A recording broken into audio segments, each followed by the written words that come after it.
Hello friends and welcome back to my homestead. I'm no expert when it comes to beekeeping, but I would like to share with you what I do to prepare before the bees arrive. This is a third year keeping bees, and before they come to the homestead, I like to prepare everything by cleaning and disinfecting all of our equipment, supers, and anything that's going to be used for the beekeeping. My husband torched them to disinfect them, and I'm gonna set them up on a platform that I have. Yes, I'm wearing a beehive suit, and don't make fun of me because I don't want to be stung. So we have two packages here. They're 3 pounds each, and the reason why you can't see anything inside because they're all together hovering around around their queen. So hopefully she's still in her little cage. So I have to take this out. Okay, so I need to set up the platform, and my platform right now is about 1.5 feet away from the ground. Because this is semi-solid base, I still need to create a lot more airflow for the bees. So I'm gonna put some pavers on the bottom so there's more airflow. Okay, and I'm gonna put a little triangular almost pieces of wood underneath, so that the frames, or I should say the supers, are sitting slightly on an angle, slight angle forward.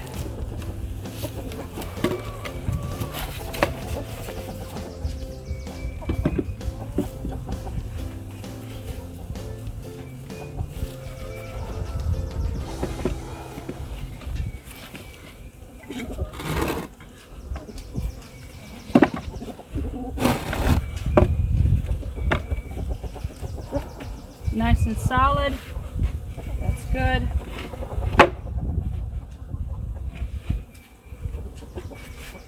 Okay. I'm gonna put the first super on.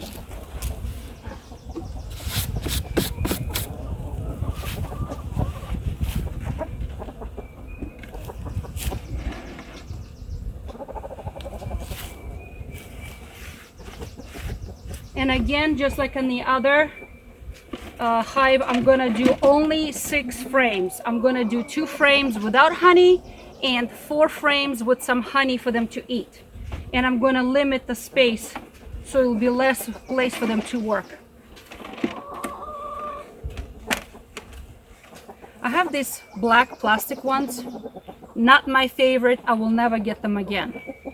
I do not recommend. Do not like them.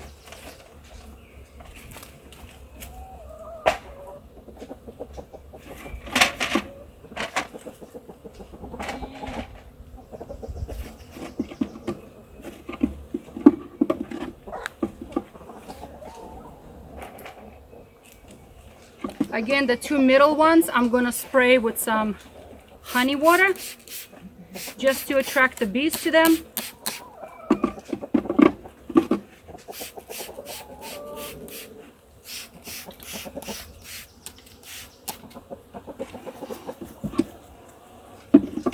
And the rest are gonna be frames with honey, so they have something to eat.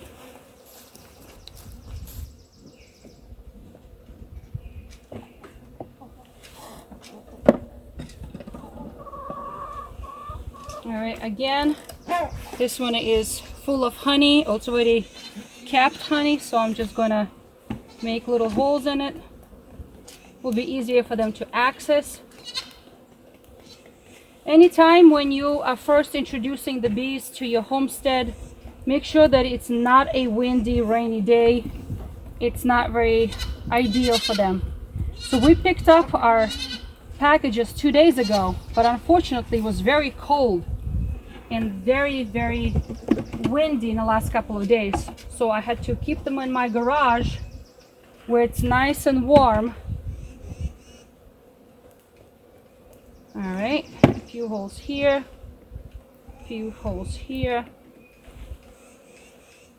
Normally I would never ever stand in the front of the hive, ever. You always approach the hive from the back.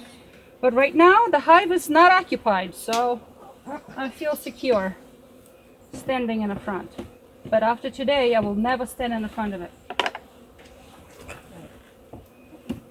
Try to work very gently, as gentle as possible, because you don't want to shake and scare the bees. See how it has a big opening? That's when they're going to be collecting a lot of pollen and everything like that when they make honey. But right now they need this tiny little opening. See how little it is? And that's what I'm going to be doing, because protecting a small exit is a whole lot easier for them than this big one.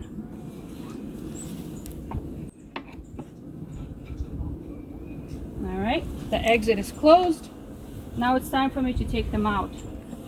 Lord have mercy.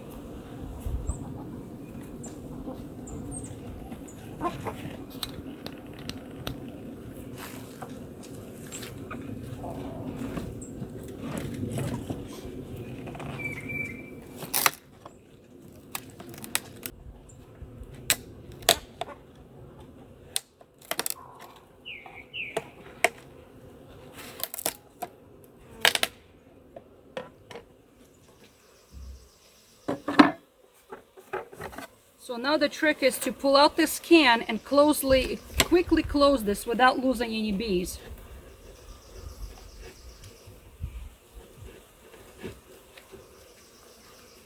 And without agitating them too much.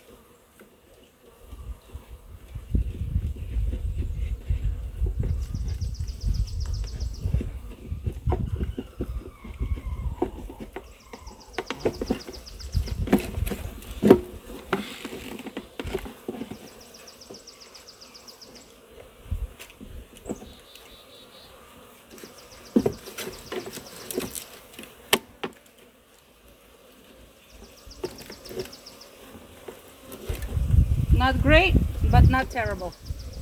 There's still some sugar water left inside of these jars. And now it's for me to take out the queen, and hopefully she's still in the box.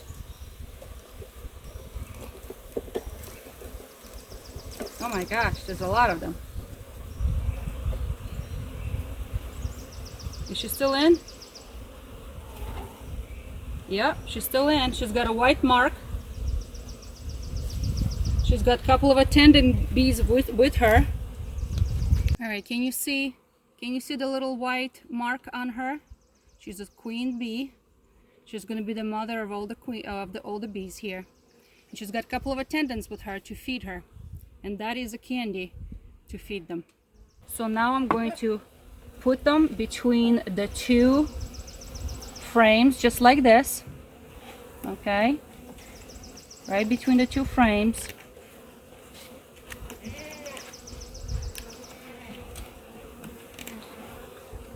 And this will allow the bees to be near her and smell her pheromones. I'm gonna move the other frames close against. Okay.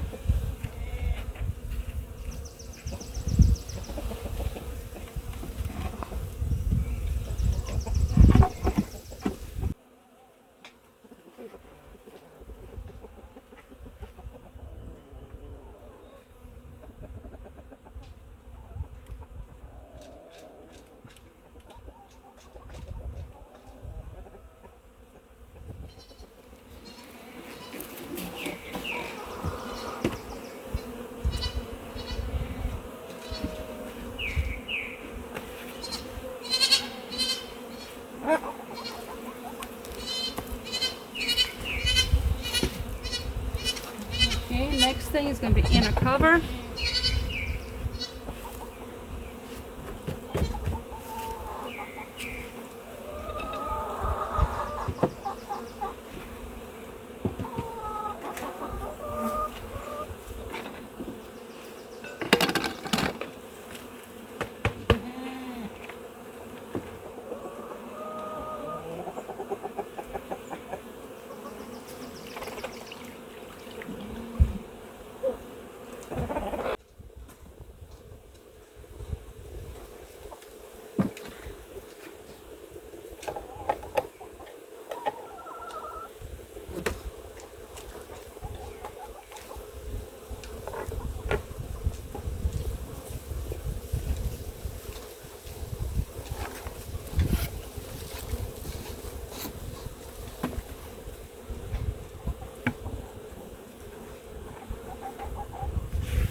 Okay, everything is being covered up with the outer cover.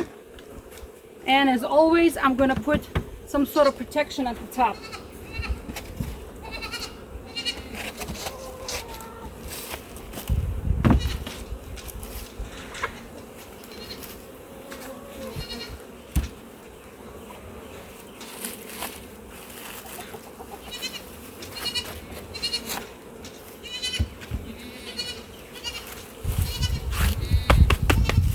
Okay, that's it. Okay, so our packages have been put into their new homes, and I'm gonna check on them in about 3 to 4 days and see how they're doing. Make sure that the queens have come out of their little cages. But in the meanwhile, they have plenty of honey to munch on, and they have plenty of sugar water if they choose to use sugar water. They are protected. I like to put them on the southern side of my property and not in an open space when they're constantly on the sun, because they do need a little bit of shade. So they are actually under very large trees, so they do get a lot of shade during the hot sun time, and they're also protected because the woods are behind them. So basically they're on the edge of the woods, but yet they're on the southern side of the property. So the bees are safe in their new hives now, and I hope and pray that they do well. Unfortunately, my bees did not survive the winter. They did well all the way through January, but then when we had a really bad cold spell in February, they died. They left a lot of honey behind. As a matter of fact, I just removed, a few weeks ago, I've removed a whole super full of honey, and it's very sad. But I don't know if you can see it, the peach tree is about to blossom here in New England. And there are other trees already blossoming, and dandelions are blossoming everywhere. So I know they're gonna have plenty of food right now, and plus I left a lot of honey for them, and I gave them some sugar water. So they should be fine. And I'm gonna check on them in 3 to 4 days and see how the queen is behaving. But I am concerned at the same time, because unfortunately this is the time when a lot of people spray pesticide and other chemicals on their lawns because they don't like to see dandelions on their lawns. It's sad. I have to be honest with you, I'm saddened by that, because dandelions, I find them to be pretty and fun to look at, but they're also super medicinal and super nutritious for us. But we like in our culture that perfectly green, smooth lawn without any possible dandelion on it. And once the companies come in to spray those chemicals, it also kills the bees. So the bees are being under attack right now. So I just hope that this does not affect my bees. On this note, friends, I'm going to keep an eye on my bees. I'll let you know how they're doing. And just a little note, this video is now how to do beehives, because I'm not an expert. They're family members of mine that are experts, and I'm not. So this is just what I'm learning, and this is what I like to do with my bees on my homestead. So this is just to share what I'm doing, but definitely not to teach you how to do it, because I'm no expert. On this note, friends, I hope you are encouraged to look into natural gardening, plant flowers and shrubbery that will attract bees as good pollinators. Try not to spray anything that might damage or put bees into endanger them. Try to grow everything naturally without pesticides. So I hope you are encouraged and try something new.